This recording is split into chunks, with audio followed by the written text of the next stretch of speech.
Entrevistas, información, perspectivas y contextos. Esto es Contraopinión.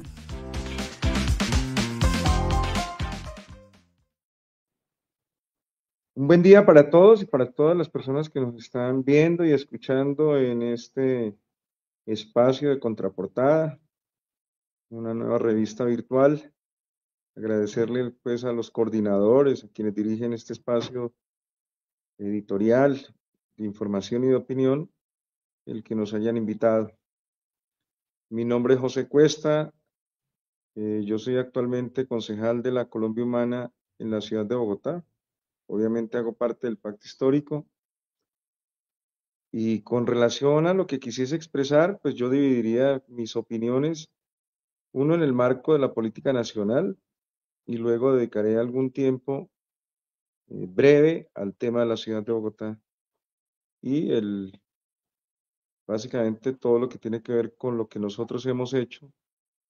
en relación con la administración de Carlos Fernando Galán.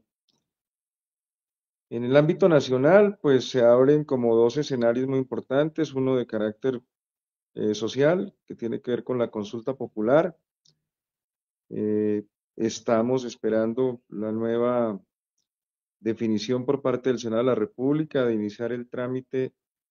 de la segunda iniciativa de consulta popular que será tramitada ante el Senado de la República. Pues sobra decir, creo que todos lo conocemos, que esa iniciativa ya fue lamentablemente hundida en una primera oportunidad hace unos 10 días atrás, mientras el presidente estaba por China, en un acto vergonzoso. El Senado de la República haciendo uso y apelando a viejas prácticas fraudulentas, como por ejemplo impedir que varios congresistas que iban a entrar a votar lo pudiesen hacer. Luego ese episodio bochornoso eh, de cerrar exactamente a los 2 minutos 12 segundos la votación, cuando estaba, cuando se produjo además un empate. Es que esto realmente no solamente grotesco, sino que avergüenza pues al Congreso de la República. Debería avergonzar al Congreso de la República y concretamente al Senado, porque el señor senador de Cambio Radical ya hubiese sido por lo que fuese, toma una decisión equivocada y él vota a favor de la consulta, empatando exactamente en ese momento en que se cierra los votos, 48-48. Claro, el señor senador de Cambio Radical luego modifica su opinión, pero ya se había cerrado la votación. Por lo tanto, no se puede modificar manualmente. ¿Quién lo dice? La ley quinta, que es exactamente el reglamento interno del Congreso de la República. Por lo tanto, dado que el señor había dicho que es este último senador que vota, que se había equivocado en el momento en que canta el voto y dice sí, pero quería votar no, cerrada la votación, pues el secretario general, que actuó verdaderamente en forma lamentable, tenía que haber cerrado la votación, entregar el escrutinio de la votación con base exactamente en lo que había aclarado el señor senador de Cambio Radical, pues tenía que entonces nuevamente convocarse a una nueva votación. No, sencillamente violando la norma, violando la ley, porque el reglamento interno del Congreso de la República es una ley de la República, que es la ley quinta. Entonces se procedió manualmente el señor secretario general, sin ninguna competencia y sin ningún soporte jurídico, a hacer la modificación manual, cuando la norma lo que indica era que cerrada la votación, independientemente de esa contradicción entre el deseo, la voluntad del senador, que era votar no, pero como cometió el error y cerraron en ese mismo instante, porque estaba eso de alguna manera ya debidamente concertado, cuando el senador presidente del Senado de la República, que es Efraín Cepeda, como estaba muy pendiente justamente de tumbarla, de hundir la consulta popular, entonces lo que hace es que él entiende que este señor senador de Cambio Radical va a votar no. Entonces él inmediatamente, casi que simultáneamente, mientras el senador está cantando su voto diciendo sí, él lo que hace es que entiende que efectivamente ya llega un nuevo voto para el no y lo cerró, bajo el entendido que con eso iban a quedar 49-47. Ya cerrado y con un voto cantado por el sí, eso técnicamente y democráticamente significaba un empate, 48-48. Y en medio del desespero, pues porque algo le salió mal, exactamente el hecho de que Cepeda, en su afán de hundirla, pues simplemente asimiló mentalmente que el que llegaba era un refuerzo para el no, pero como el señor en medio de su situación fraudulenta, el senador se pone nervioso, entonces dice sí, cierra Cepeda y ya no hay nada más que hacer que utilizar la práctica del fraude, porque la norma no permitía hacer el cambio manual de la votación. A partir de allí, entonces, se ha iniciado un proceso en todo Colombia, pues en Bogotá, que es donde yo me muevo, hicimos el primer cabildo popular, porque así se estableció la estrategia con las organizaciones sociales, con los sindicatos, con las confederaciones. Iniciaron los cabildos populares. Nuestro cabildo popular lo hicimos hace 8 días en la plazoleta contigua al Consejo de la Ciudad. Tuvimos del orden de 1.000 personas allí y votamos el paro nacional. Paro nacional que se va a realizar el próximo 28 y 29 de mayo. Es un paro nacional en donde el objetivo y el motivo del mismo es apelar a la lucha por la democracia. Es decir, este es un paro nacional que lo que busca es exigirle al Senado de la República que respete el derecho a la democracia que tenemos los colombianos de ir a las urnas para dirimir el asunto de la consulta popular. Es un paro por la democracia, es un paro para que nos permitan ir a las urnas, es lo que se tiene que entender. Como sé que este es un escenario de, digamos, de información virtual para mucha gente que está fuera del país, lo quiero colocar en esos términos. Es absolutamente eh, inédito que en Colombia haya un paro por la democracia. Paro nacional siempre se ha conocido como una manifestación de los sectores obreros para pedir la reivindicación laboral, entre otras, el incremento del salario mínimo, por ejemplo. No, en esta ocasión vamos el próximo miércoles y el próximo jueves a un paro nacional para defender el derecho a la democracia, para el derecho de decidir en las urnas la suerte de la consulta popular, el contenido de la consulta popular. Hecho significativo de esta semana que termina, el presidente radicó la solicitud de examen por parte del Senado de la República de una nueva iniciativa de consulta popular. Lo que nos ha dicho o lo que le ha dicho a los medios de comunicación el Senado de la República, el presidente del Senado, es que muy seguramente el 20 se estará decidiendo, el 20 de junio. Los tiempos están muy apretados, pues porque recordemos que hasta el día 26 de junio hay sesiones ordinarias del Congreso de la República. En ese sentido, me da la impresión que comienzan a buscar el mecanismo de la dilación y tendremos que buscar nosotros las formas de evitar que nuevamente hundan la consulta popular mediante la estrategia de la dilación, porque la norma lo que dice es que después del cumplido los 20 días, se los van a tomar completos, entonces ellos pueden solicitar una prórroga para tomar la decisión, es decir, el Senado de la República solicita una prórroga que será por 10 días y ya los tiempos se comienzan a apretar, de tal forma que muy seguramente la próxima semana habrá que ejercer presión en el marco del paro nacional para que estos señores pongan serio, los congresistas, concretamente los senadores de la República. La vez pasada no se tomaron más de 10 días. ¿Cuál es el inconveniente que se tomen los 10 días máximo para que se vaya a la votación? Por eso, con mayor importancia, con mayor razón, eh, el evento y el proceso del paro nacional del próximo miércoles y jueves juega un papel muy importante, porque el Senado toca moverlo de esta manera. Ya lo manifestaron y entonces las cuentas comienzan a, a ser precarias, dado que lo que anunció el presidente del Senado es que van a utilizar el mecanismo y la figura de la prórroga después que se cumplan los 20 días, es decir, esto se estaría citando más o menos como el 20 de junio, eh, y ya los tiempos serían muy apretados, de tal forma que hay que, la gente que nos está viendo, para que entienda esta situación, hoy estamos, si mal no estoy, sobre el 20, 25, 28 es el próximo miércoles y jueves, que es el paro nacional.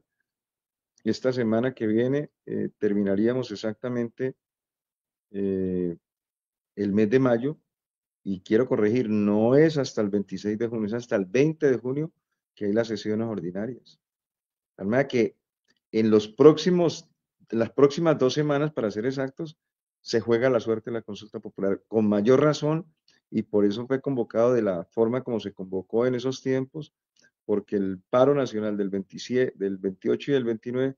tiene que servir justamente para garantizar que el Senado no se vuelva a burlar por tercera vez, porque es por tercera vez lo que estarían de alguna manera preparando desde ya. El primero fue cuando hundieron la reforma laboral, ahora la segunda ocasión cuando hundieron la consulta popular, y ahora cuando se preparan para dilatar y dilatar simplemente para que se terminen los tiempos de las sesiones ordinarias del Senado. En ese orden de ideas, la convocatoria es para que todo el país y los colombianos que están en la diáspora nos movilicemos los 2 días, 28 y 29,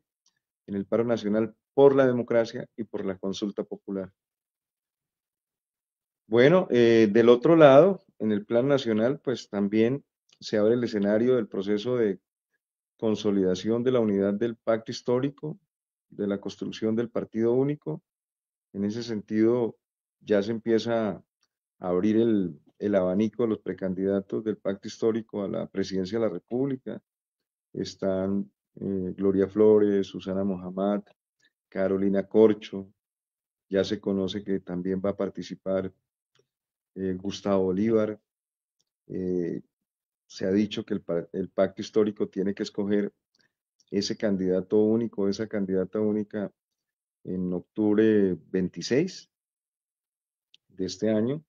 en donde se realizará la consulta popular interna del pacto histórico y la consulta interna para escoger los candidatos a la Cámara y al Senado de la República. Ese es otro escenario que tenemos que ser capaces de articular con el primero, el de la lucha social, el de la lucha popular, de la consulta por las reformas sociales, y concomitantemente saber articularlo y armonizarlo con el otro proceso que también es importante y que no podemos dejar de lado porque no da espera, que tiene que ver con la escogencia del candidato único del pacto, que será el candidato que nos representa seguramente en la consulta, es así abierta y popular, que se haga el 8 de marzo con otros candidatos de lo que se denomina el Frente Amplio. O sea, lo que vamos a hacer de aquí al 26 de octubre, en el caso del pacto histórico, es escoger el candidato o candidata que represente al pacto en la consulta popular del Frente Amplio, en donde se verán las caras con otras candidaturas. Voy a mencionar las que ya están perfiladas: la de Luis Gilberto Murillo, el ex canciller, que supongo yo que vendrá a esta consulta del Frente Amplio; también la de Roy Barreras, que se dice que lanza su candidatura, y de otra serie de liderazgos políticos de sectores que van más allá de la izquierda, justamente para poder consolidar una alianza que nos permita, ojalá, ganar en primera vuelta las elecciones presidenciales del año 26. Y como último elemento a tomar en consideración es lo que está pasando con la ciudad de Bogotá y el papel que nosotros hemos jugado en el rol de bancada de oposición. Nosotros somos una bancada de 7 concejalas, 5 concejalas y 2 concejales, una bancada total de 7 concejales del Pacto Histórico, que nos declaramos desde el primer día, el 1 de enero del año 24, nos declaramos en oposición. Usted bien lo decía, nos hemos declarado en oposición porque no compartimos el modelo de ciudad que tiene contemplado esta administración y que está debidamente recogido en el plan de desarrollo. Es un modelo de ciudad privatizador, fundamentalmente con el ánimo de privatizar el patrimonio público para convertirlo en un negocio suculento de los actores privados a través de la famosa figura de de las concesiones. El mejor ejemplo de esto es el Estadio El Campín, que va a ser objeto de una remodelación. Va a pasar de tener 39.000 espectadores a 45.000, pero adicionalmente, en el marco de ese contrato de concesión, que lo va a hacer Sensia, se van a invertir por parte de los privados un consorcio que se llama Sensia de 21 empresas privadas nacionales e internacionales. Van a invertir 2,4 billones de pesos para el final de la inversión y de la ejecución de la obra y la administración de la misma, lograr obtener réditos por 12 billones de pesos. Hemos dado una lucha absolutamente importante para mostrar que el Campín es un patrimonio público de la sociedad bogotana, que comienza, entre otras cosas, con la donación por parte de Nemesio Camacho del Campín. Nemesio Camacho, después se va a llamar el Campín, el estadio, dona las 57 fanegadas donde se construye este emporio deportivo y fija una condición, y es que esas 57 fanegadas deberán ser exclusivamente destinadas para el impulso de las actividades sociales y deportivas. Esa concesión, el contrato de concesión, viola ese mandato inobjetable de quien hace la donación. ¿Por qué? Porque dentro de la estructuración y el diseño del proyecto se establece que el 73% del total de las 57 fanegadas que ahora van a ser intervenidas por, por un consorcio privado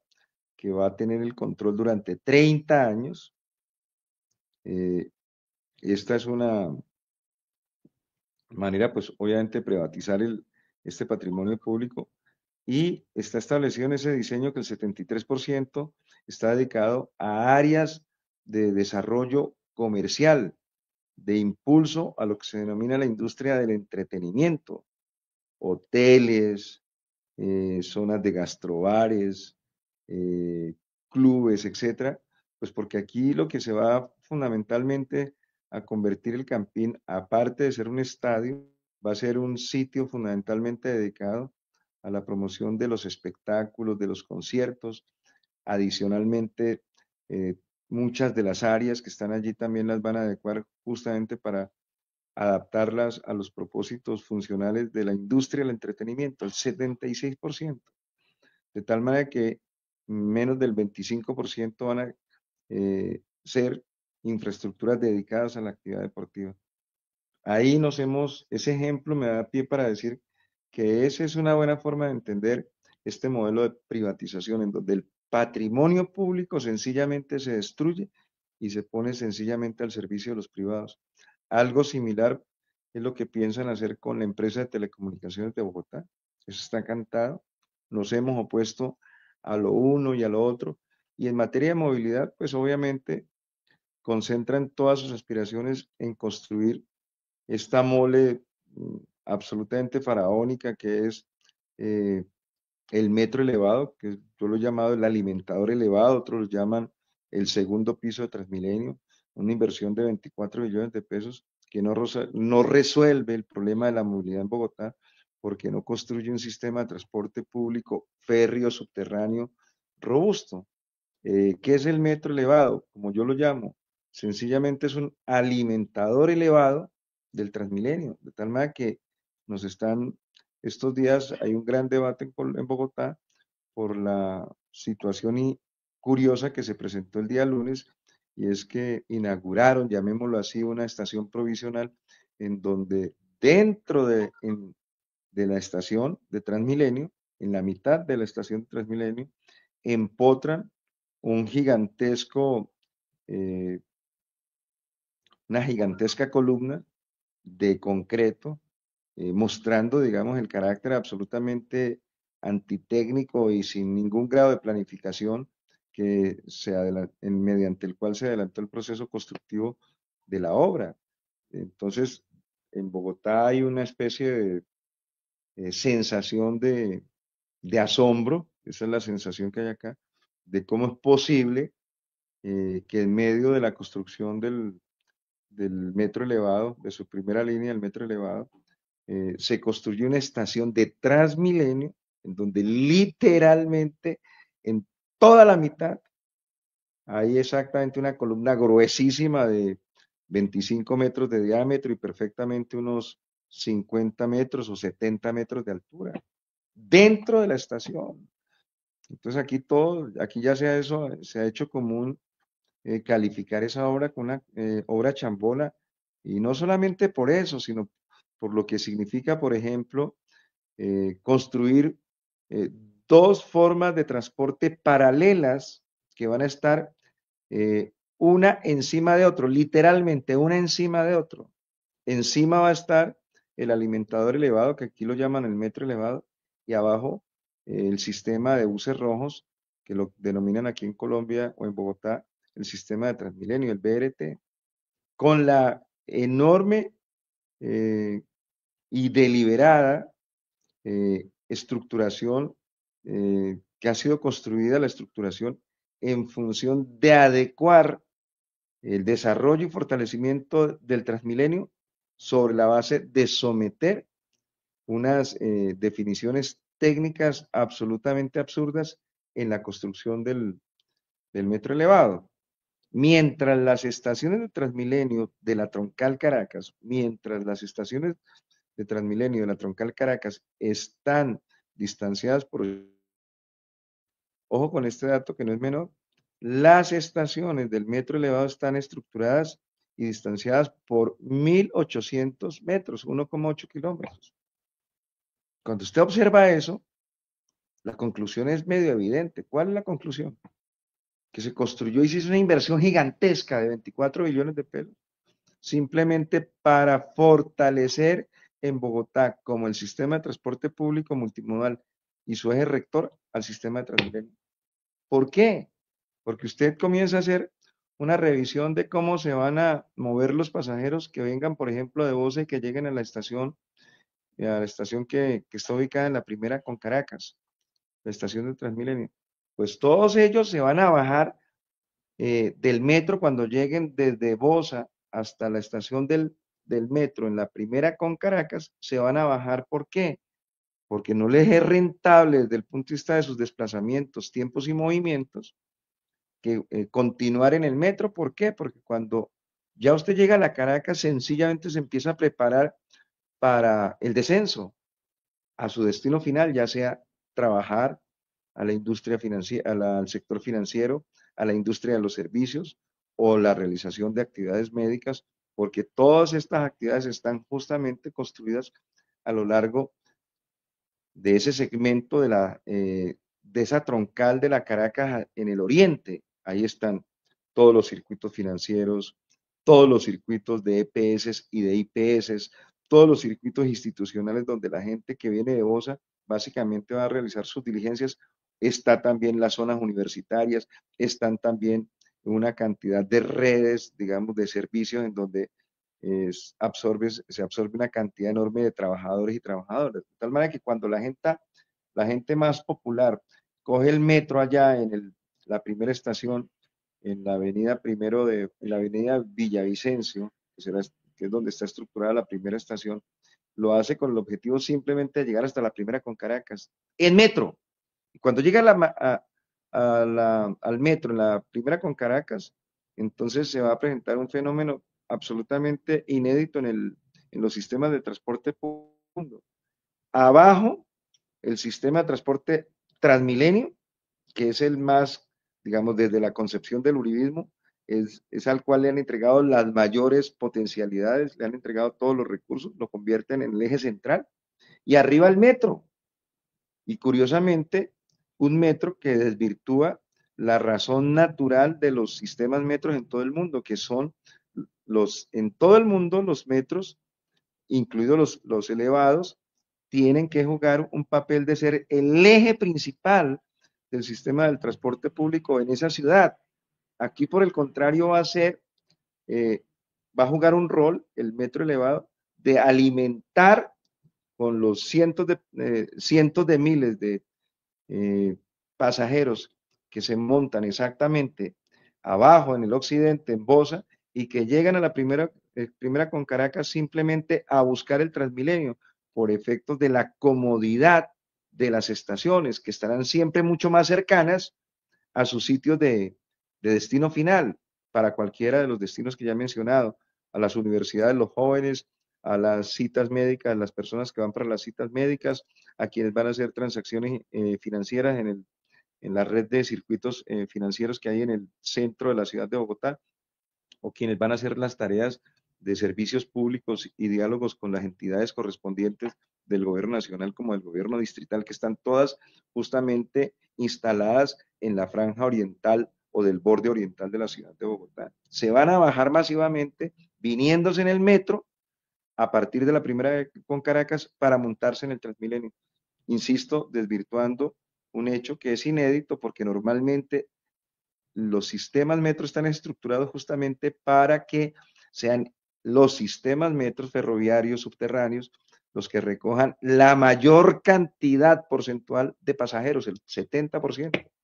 y que luego todos los elementos, los otros componentes del sistema de transporte público multimodal, como por ejemplo el BRT o como por ejemplo el SITP o como por ejemplo el tráfico mixto, sirvan simplemente o cumplan ellos, todos estos componentes, un rol de alimentar las estaciones del metro para que efectivamente se cumpla con el sentido funcional de haber invertido 24 billones de pesos, un cojonal de plata, que simple y llanamente termina convertido en un instrumento que va a facilitar el fortalecimiento del peor sistema de transporte público que tiene la ciudad, que es Transmilenio.